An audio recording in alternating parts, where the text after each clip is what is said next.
Well, welcome to Modeling Time with me, Brian Banna, and the continuation of the Kato RS2 RSC2 project. Really, between the last video and when I started this video, I could have had these done. I've just been procrastinating a lot and doing other things, working on freight cars, being lazy and not doing anything, reading the internet. Playing World of Tanks, which I do a lot. That one takes up most of my free time. And it really shouldn't, because I really want to work on the trains, but sometimes I don't want to do anything and have them do something mindless. So anyway, at this point right now, I've got the sill units ready for paint. So that's what I'm going to do next after I finish doing this video section. But let me bring the camera over here and just go over a little bit of what I've done to the sill units. Really not that much, so this will go really quick. Well, as I said, there's not really that much done to these. They're all the same. I got black paint on my hands. I was painting some freight cars. Imagine that, getting paint on my hands. Anyway, what I've done to these, like I said, not much. I've added all of the Kato parts to the pilot plates. The one part that I still need to add, but that'll be added after the everything's painted, are these CalScale train line hoses, and I've already got the hole drilled right in the side of the draft gearbox there. These are just all parts from the Kato tree. I haven't added any wire parts there or anything like that. As I mentioned, I think in the very beginning of starting this project, these are going to be pretty much out of the box. The horns will be out of the box. They give you two horns, which is great because I'll put one in the horn spot that's on the hood there. Take that off. And then I'll put another one right up front, so there'll be one forward and one reverse. These will be designated as long hood forward, but the railroad runs them short hood forward, so that's no big deal there. So what have I done to the sill unit that's different than what Kato has on there? Well, I did cut off the jacking pads, and I added the CalScale jacking pads. The Kato jacking pads were just a little too thin. They didn't have enough body to them. So I put on the CalScale ones, and I like them much better. They have a little bit more depth to them and look a little bit more robust, and like they should. The Kato ones did not have this little, tab on the end, this casting looking part. They didn't look cast, and these are casted parts, and then they're welded on, so I like the CalScale ones. Now to do that, I had to add a piece of 20 thousandths by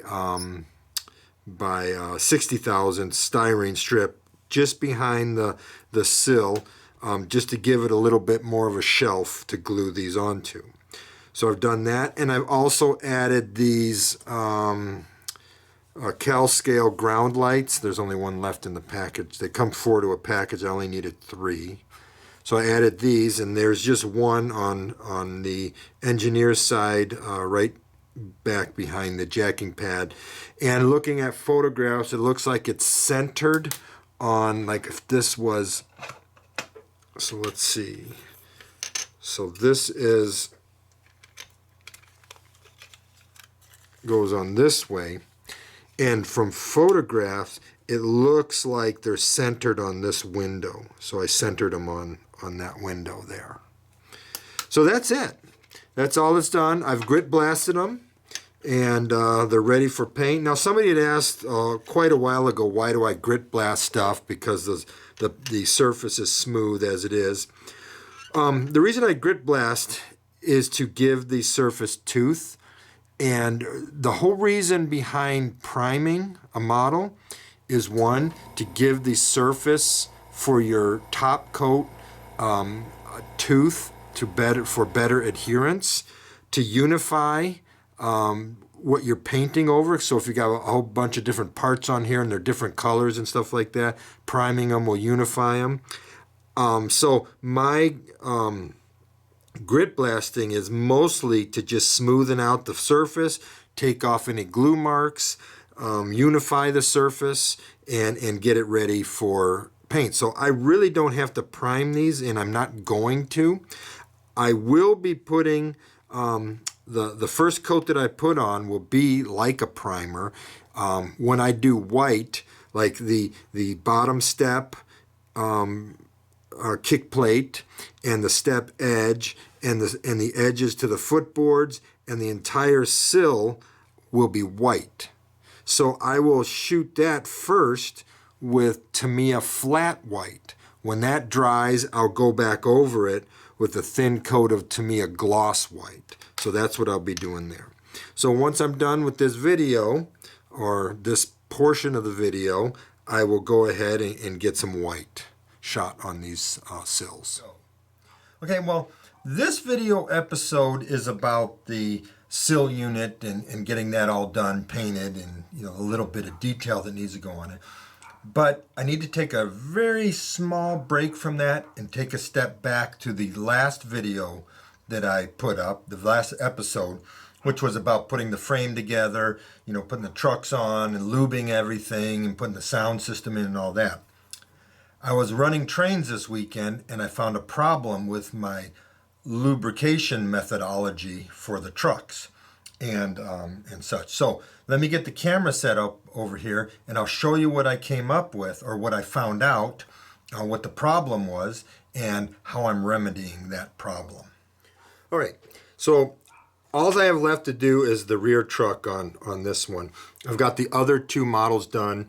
So what I had found out, I was running my RS1s this weekend, and they were howling like a banshee and squeaking like a flock of birds. And I'm like, what the heck's going on? I had that problem with my RS11. That's why I don't run it, because I couldn't figure out what it was. And the problem developed in my Pennsylvania Railroad GP35. And for the life of me, I could not figure it out. So I just put them away and says, I'm just not going to run these things. Well, over the weekend, running my RS1s, they just, oh my God, it was terrible.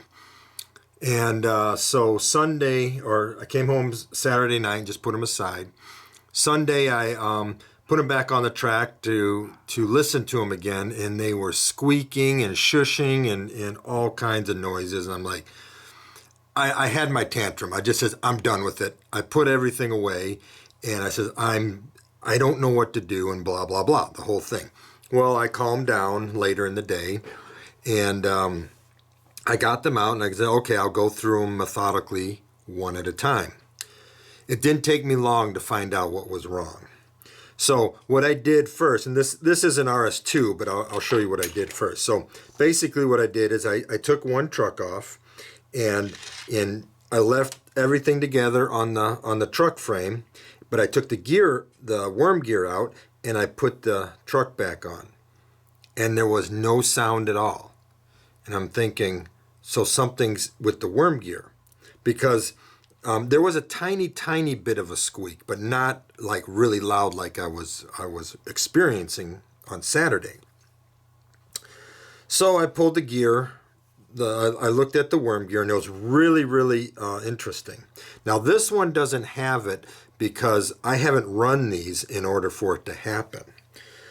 But remember when I was lubing everything, and I said put grease in, where's a pointer? I'm never ready for this stuff.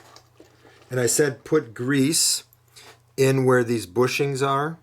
And I said put grease on the axle tips, on your wheels and stuff.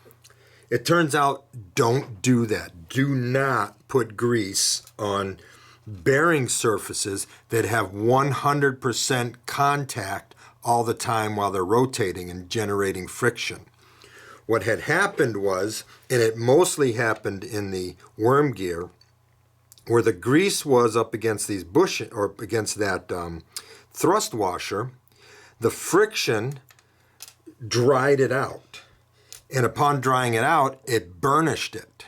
And it just would squeak and howl and all that. Well, so I cleaned everything up on Sunday. I got all my RS1s done. And I cleaned all of the dielectric grease off the axle tips. Cleaned all that up. Cleaned out the the bushings on the pickup strips, so they're dry. And then I lubed. After, basically I pulled this end off, which I have to do here anyway. So basically I just pull that bell housing off, take all that apart. First thing I did was take the wheels out and clean all the dielectric grease off of the axle tips, so they're dry now. I used pipe cleaners and I cleaned out the pickup strips, so they're dry now. So everything's dry here, so I can put those back together. And then for the worm gear, after cleaning everything up, cleaning the thrust washers up, cleaning everything up, I use lacquer thinner and clean the shafts off. Then I put a couple drops of this thick or high viscosity oil on it. And oil doesn't dry out like the grease does. Oh, dropped something on the floor there. So then I put those together and they run smooth. Now the reason why it doesn't happen in the beginning, because when I put all of these electronics and put everything back together, I really don't run them. I just kind of test them back and forth a little bit so they don't have time to heat up and dry out the grease and burnish it and then cause the squealing and squeaking and all that. So this is the last one. So right now I just got to put it all back together and such. And basically, like I said, I'll put a couple drops of oil just where the bushings go, and they will roll smoothly. So I just want to tell you, do not put any grease where the bushings are for any shaft that rotates continuously against another surface. It'll dry it out. Use oil, and I highly suggest a thick oil. This is from Woodland Scenics. It's their Hobby Lube Premium with state-of-the-art lubricant additives, Gear Lube HL664. I don't know if you can see. There we go. So that's the oil that I use for the worm gear shafts. Once that's done, everything runs perfectly smooth, no noise. It's great. So I wanted to go back and correct the mistake that I made. I didn't make it on purpose, of course. It was a method I thought that would work, but not being a petroleum expert, I was just thinking that grease would be great because it stays where it's put, but not thinking how it reacts to friction and things like that. Maybe if it was a high temperature grease, it would, or a grease made for bearings and stuff like that, it would probably work. But I'm just going to use the oil. Everything works perfect. I'll go back and fix the RS11 and the Pennsylvania GP35, and I'll be super happy again. I was really depressed Saturday coming home thinking, what the hell, I can't get these things to work. Nobody else's stuff was squeaking and all that crap. But I fixed it, found out what the problem is, relayed it to you, so hopefully you won't have the same issue. So I'll get this back together, and we'll move back on to getting the sill units completed. Okay, so the sills are done. They've been painted and clear coated. They got the decals, just the ownership plate here, and then of course the front here. So on these, the long hood forward is front. I looked at a bunch of photos of RS2s, and I would say 90% or more of the ones that had end designations on them were front was the long hood forward. So I use that. On my RS1s, I put the front as the short hood forward, but on these ones and on the RSD12s, I will do long hood forward being the long hood end. So again, there's not really a whole lot to show. That's why, I jumped right to the end with the painting. So basically, everything got grit blasted. The handrails were done last. Then I painted the sills a primer gray. Then I put the white on the side sill and on the bottom step and on the edges of the footboards. Then I masked all that off and shot it black. Then I cleaned up the handrails. Oh, before I shot it black, I cleaned up all of the pilot parts, the coupler lift bar and the little handles.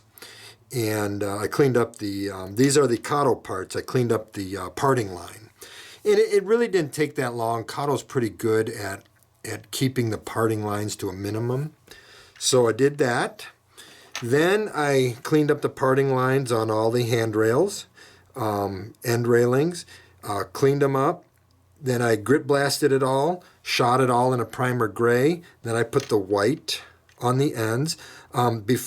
Now, when I put the white on, I first shoot a flat white, a thin coat.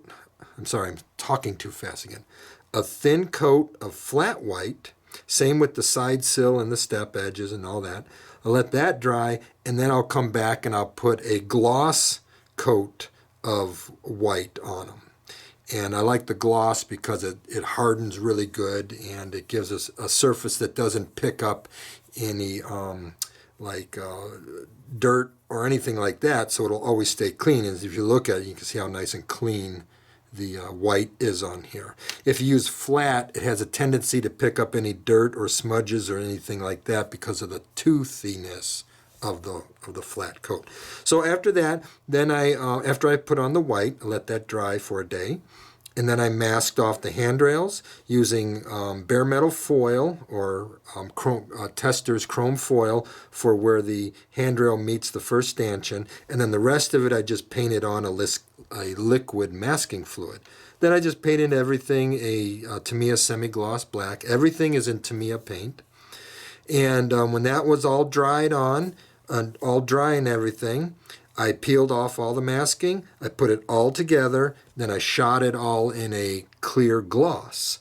I put the decals on, I did the MU hoses. The MU hoses were, I didn't have to clean them up at all, they were pretty clean. Those are who's that, Bowser or Calscale, so those are Calscale MU hoses. So I grit blasted them, then I painted them gloss black, then I used matte aluminum from All-Clad and shot them in that, and then I brush painted the hose portion Tamiya rubber black.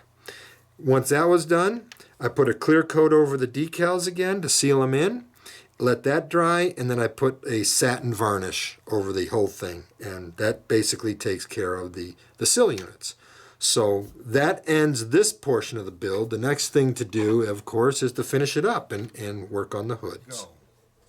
Okay, so that takes care of working on the sill. So I have the drive and the sound system all set up in it. I got the trucks painted, the fuel tank painted, the frame painted, and now I have the sill unit done. So as I just mentioned in the last clip, it's time to work on the hood. Now the hood shouldn't take too long. All I have to do to them is add all the grab irons. There's going to be a horn in the usual position, but I want to put one up on the short hood also facing backwards. So Kato, in their packages, they give you two horns with the kits. So I'll put one in the normal position, and then I'll drill the holes and put one on the short hood facing the back end, like I did with the RS1s. So that will pretty much take care of that. So like I said, put the grab irons on, do the horns, and then I have to build the lights for it. So I'll show you how I do that, and so we'll get into all that when I get to that section. That'll be the next video to this project. I understand there's really not a whole lot going on with this project. It is basically out of the box, adding sound and speakers to it. So I know it can probably be a little bit boring from what I usually do as far as the highly detailed stuff and things like that. I do have a detailed project in the works.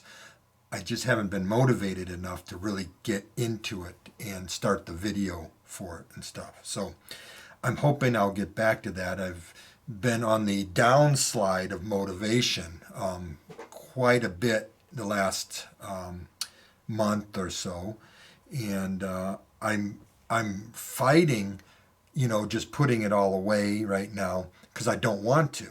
I really, it's really strange. I really want to work on this stuff, but the motivation just makes me sit there and look at it. That's how I am with it right now. But anyway, and as far as the lubing goes, I've come to the conclusion that I'm not going to use grease on anything now. Even though I did that clip on, what I found out about what was causing the squeaking. Even after all that, I'm still getting a little bit of squeaking here. Not a lot, and it's not loud enough to overpower any of the sound. So it's very light. I did get a speedometer so I could speed match those RS1s, and they run really good together now. If I turn the sound off, there is a little bit of motor noise. There is a very, very small amount of, I don't want to say it's grinding because it doesn't sound like grinding, but just some noise coming from the trucks. And I think it's from the worm gears actually, because if I take the worm gear out, like if I find the one that has the noise coming from it, and I take that worm gear out and run it without that worm gear, just run it with one truck, there's no sound. So I swapped out worm gears and stuff, and they all make just a tiny, tiny bit of like a chirp or a squeak here or there, and then it'll go away, and then something comes on. Another part sounds like the wheel axle rolling in the pickup strip kind of might be squeaky. So I don't know where the problems are, and I'm done trying to debug them. Like I said, the sounds aren't loud enough to overpower any of the sound system. And I did get them to run. I kept a log of what all the settings are for the RS1s. And when I get these models done, I will do the same with the RS2 and RSC2 and get them to run good together and try to match them up with the RS1s. I know that on videos that I've watched, it says you'll never get all of your locomotives to match properly, and that's okay. I just want them to run together decently so I can mix and match and things like that. So anyway, that takes care of this session. Getting the sill unit done. I really like the way it turned out. I like the crispness of the paint and how it all worked out. So next video will be getting started on the hood so I can finally get these things done. Once I get these things done, that'll be 6 locomotives done for the year so far. And then it's on to the RSD12s. So if you've made it this far, again, I know it's kind of boring, but I need to keep doing something. So until I can get the motivation back to working on some more detailed stuff, I'll be doing this kind of thing. So if you're still interested, thank you very much. If you've made it this far all the way to the end, I really appreciate you watching. So thank you.